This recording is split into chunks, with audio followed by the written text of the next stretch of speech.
Hello again, I am back, and I think it's been a week since I've been on here, but I'm gonna be on here more regularly if I can. You'll hear my son and the baby monitor behind my phone. He woke up, and I tried to get him to do this with me, but he was like, I want to go watch and drink my bottle. So he's like out on it. I thought it'd be cool, but he said no. He's going, but he got that from a cartoon like 2 days ago. It's his thing now. So, anyways, I'm Christina Sharp. This is me. I've been called a lot of other things. I have a few different names I go by: Cotton Candy, Gage Kane.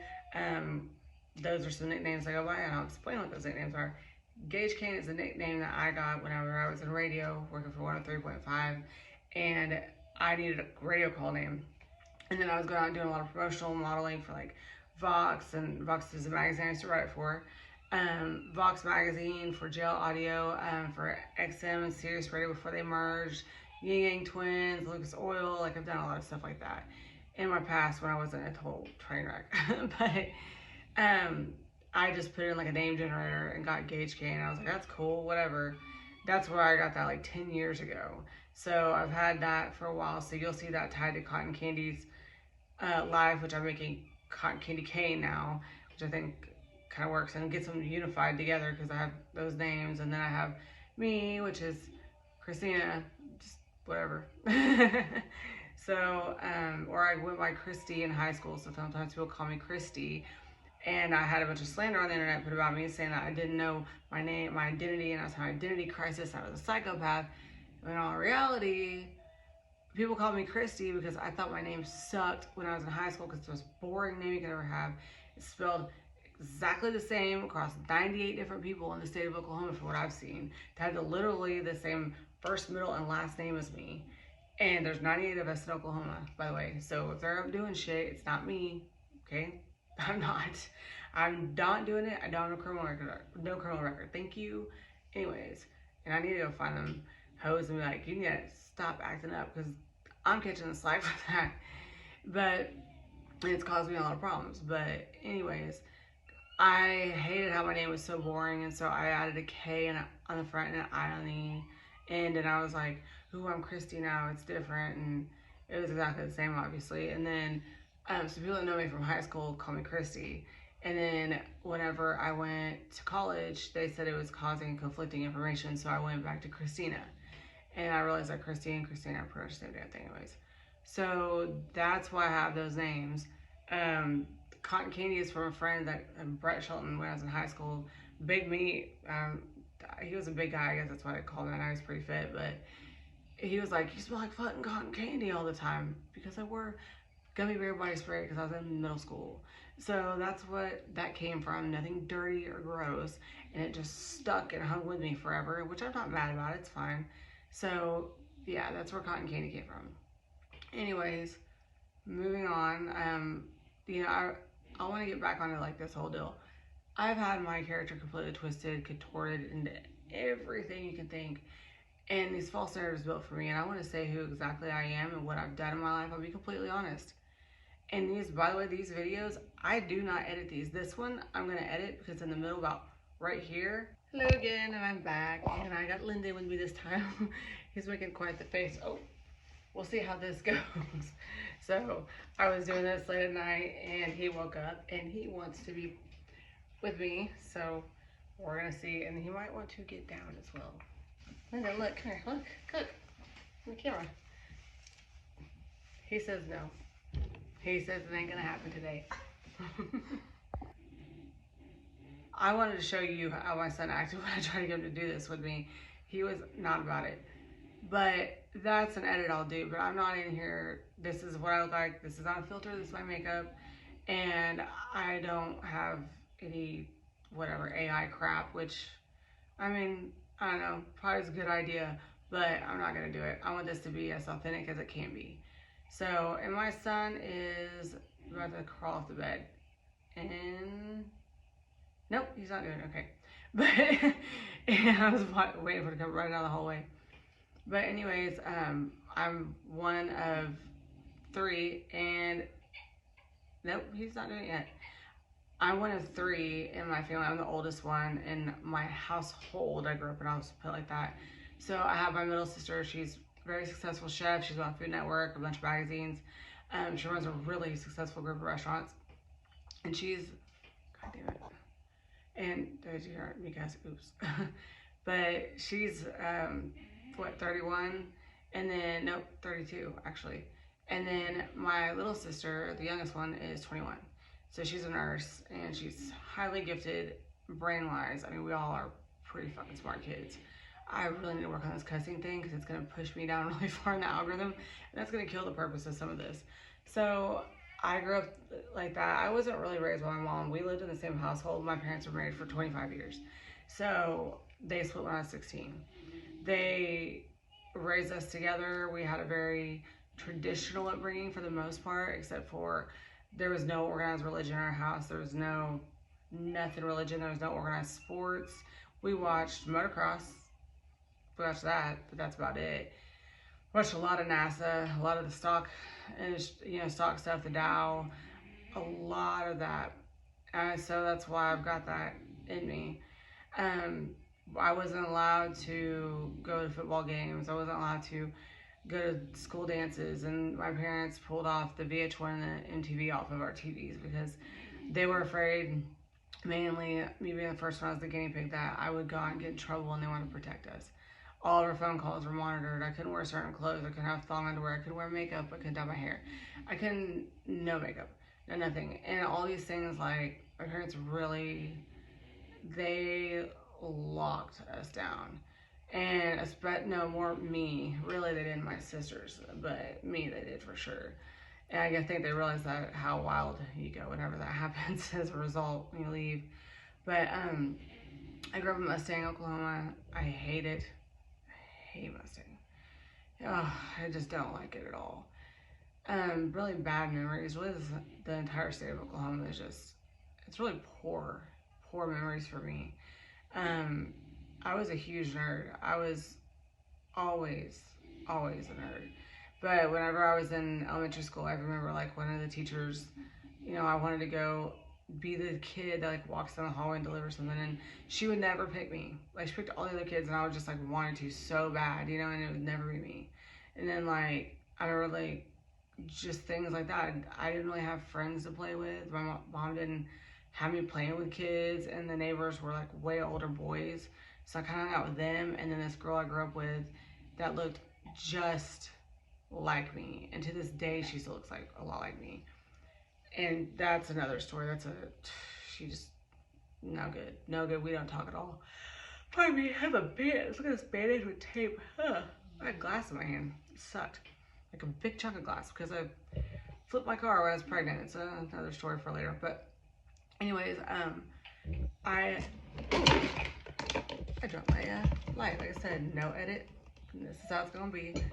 And I'm gonna drink from my straw with the Band-Aid and the cup that has the mixy drink in it.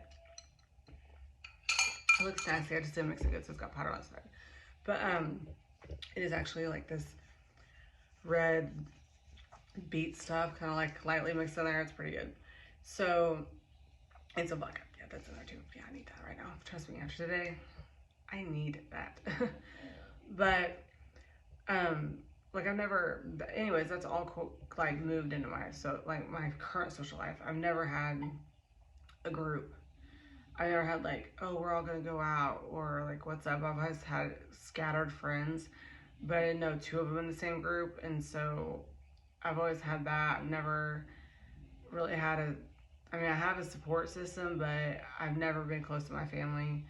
Me and my sisters do not get along. My dad passed in November. The rest of my family thinks what they want to think of me, and it's not good, and they don't socialize with me pretty much. The rest of them contact me if they want money or want something, and I got nothing to give them. I got stuff from my son and me, and that's it. So it's just one of those deals where I've been raised, I've always been around my dad, which is an older man, and I didn't get along with the women in the house.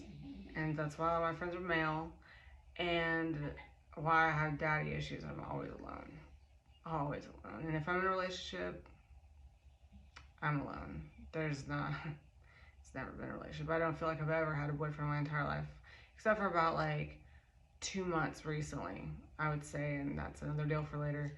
But, I grew up like I was always doing motocross and working on the building, where there's like these I-beams that went across. So we had this huge building. It's like the size of a neighborhood marketplace. It's fucking massive.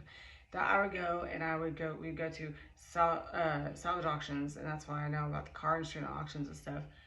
And I would have to tear them down with wrenches and stuff, which on the other side was cool because I had a lot of cool motorcycles. Timberwolf, Banshees, like, 50s, 80s. I was riding for Suzuki. I did all kinds of stuff. But I'll get a little bit into that later. But that's what I was always doing. I was with my dad. I was at salvage auctions. I was working with him for ADP. Well, not working for him. I was running along, watching him build these huge networks. My dad was a computer scientist.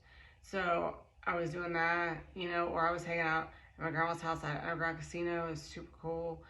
But that's not a normal upbringing for most kids, and my mom had her own business, and she always just taught me about, if you want it, buy it yourself, get money.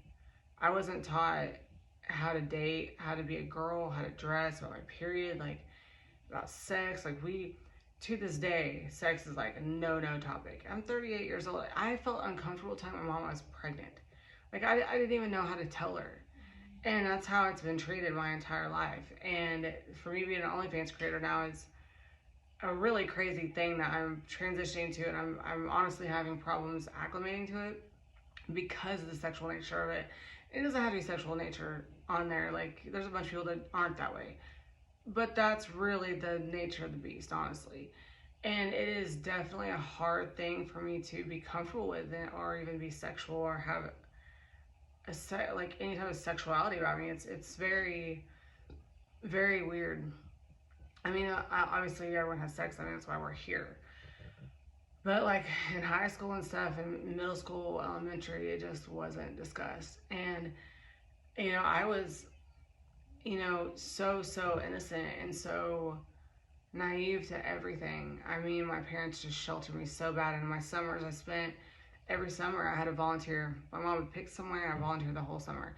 Churches, daycares, like I spent a lot of time in daycares, a lot of time in manual labor. I'm talking manual labor, okay? Like back-breaking labor. And that's what I did, and they thought that would keep me from getting out of trouble. Well, it doesn't, by the way.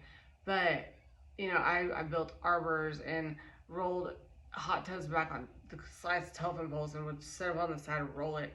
I built entire flagstone patios and dug up, like, freaking railroad ties, and built gardens and built fences. And my dad taught me how to do legit painting, like with a paint gun. I can do that, by the way.